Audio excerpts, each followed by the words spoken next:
The Lord be with you. A reading from the Holy Gospel according to Matthew.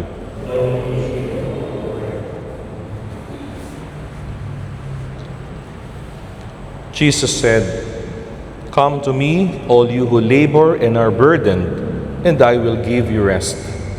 Take my yoke upon you and learn from me, for I am meek and humble of heart, and you will find rest for yourselves.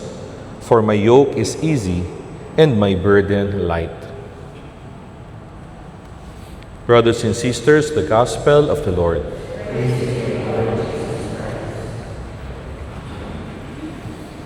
Today we are celebrating the memorial of Our Lady of Mount Carmel. And have you ever noticed that many Filipinos would wear the brown scapular of Our Lady of Carmel? Marami po sa atin may suot niyan, brown scapular. Some wear it from childhood until their old age. Kahit medyo luma na, suot pa rin nila yan. Some even ask it to be buried with them. Ang request, kahit sa kabaong, sa libingan, gusto nila, suot pa rin nila. But let me ask you one question.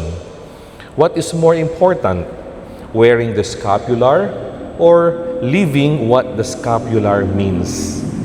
I'm sure marami sa atin sasabihin, mas maganda siguro, Father, isinasabuhay natin kung ano yung ibig sabihin ng pagsusuot ng scapular.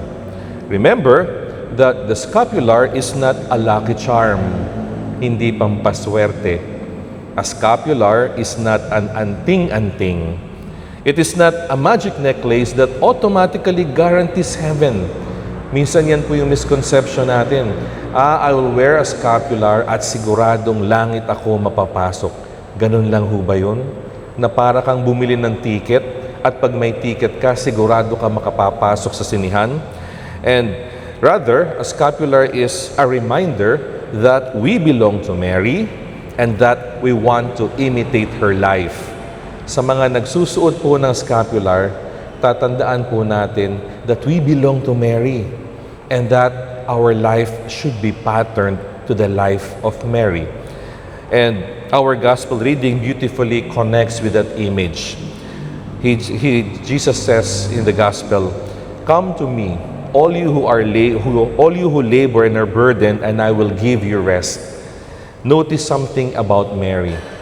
Whenever life became difficult, she always went to God. When she was confused at the Annunciation, she approached and stayed with God. Wala siyang ibang nilapitan. When she fled to Egypt with Joseph and the child Jesus, she trusted God. Hindi siya lumapit sa ibang mga politicians or powerful people to be saved. Diyos ang kinapitan nila. When she stood at the foot of the cross, we know her heart was breaking, seeing her son dying on the cross, but she never abandoned God. Kita po natin lahat ng pinagdanasan na mahihirap sa buhay ni Maria, wala siyang ibang nilapitan, wala siyang ibang kinapitan, kundi ang Diyos lamang. Mary carried many burdens, but she never carried them alone. And that is why, in the midst of suffering, Mary was at peace.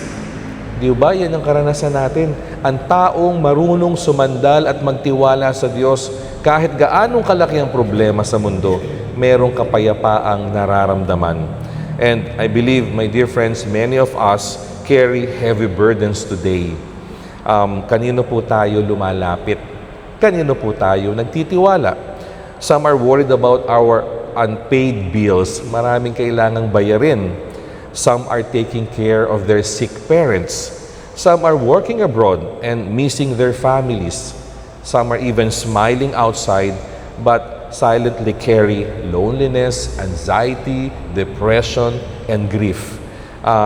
Pagka po namumroblema tayo, saan tayo lumalapit? Yung iba, wala akong pera, Father, may mga loan application naman sa cellphone. Namumroblema ako sa kalusugan ko, meron namang siyensya. May albularyo nga rin. Namumroblema ako sa aking personality, merong mga experts. Pero tandaan po natin, huwag nating kakalimutang lumapit sa Diyos.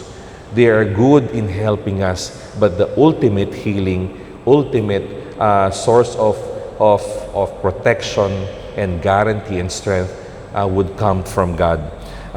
Minsan, di ba maririnig natin tayo sabihin, marami akong problema, Father, pero kakayanin ko to. Kakayanin ko to. But Jesus is telling us today, come to me.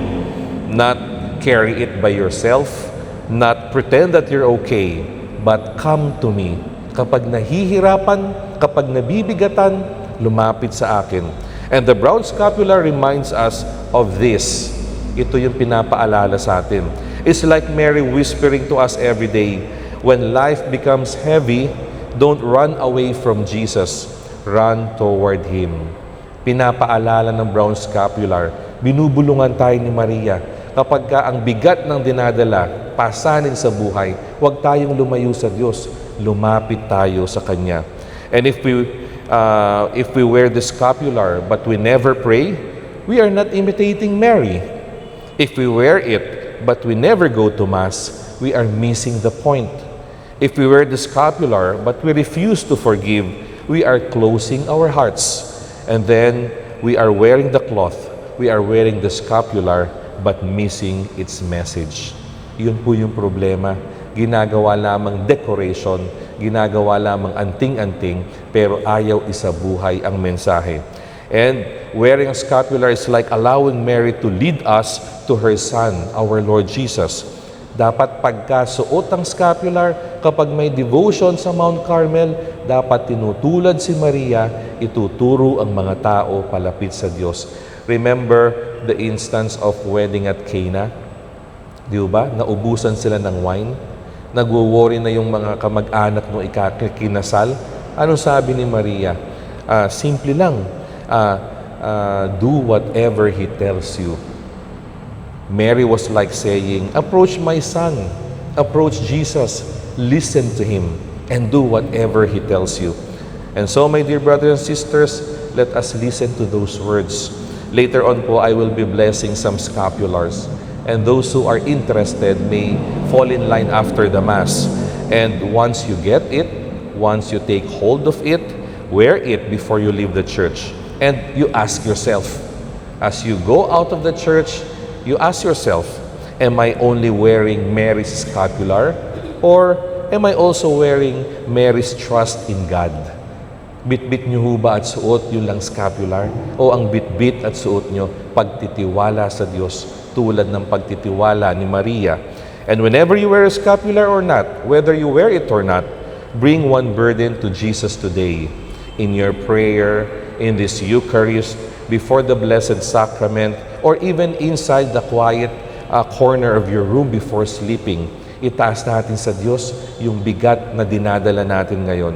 Because those who entrust themselves to Mary will always be led to the one who says, come to me and I will give you rest. And so today, my dear brothers and sisters, do not just wear the scapular as Christians, as followers of Jesus. Wear the scapular, wear the heart of Mary. Amen.